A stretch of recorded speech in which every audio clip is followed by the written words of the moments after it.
વધુ એક દારૂની હેરાફેરીની ઘટના સામે આવી છે બનાસકાંઠાના દાંતીવાડાથી। આપને જણાવી દઈએ, ફરી એક વખત દાંતીવાડામાં દારૂની હેરાફેરી કરતા શખ્સો ઝડપાયા છે।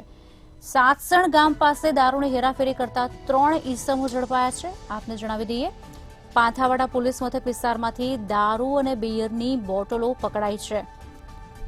ભારતીય બનાવટની વિદેશી દારૂ અને બિયરની બોટલો પકડાઈ છે। આપને જણાવી દઈએ, પોલીસે 3 લાખથી વધુનો મુદ્દામાલ કબજે કર્યો છે। દારૂની હેરાફેરી કરતા 3 ઈસમોને ઝડપીને કાર્યવાહી શરૂ કરવામાં આવી છે। સાતસણ ગામ પાસે દારૂની હેરાફેરી કરતા 3 ઈસમો ઝડપાયા છે। પાંથાવાડા પોલીસ મથક વિસ્તારમાંથી દારૂ બિયરની બોટલો ઝડપાઈ છે।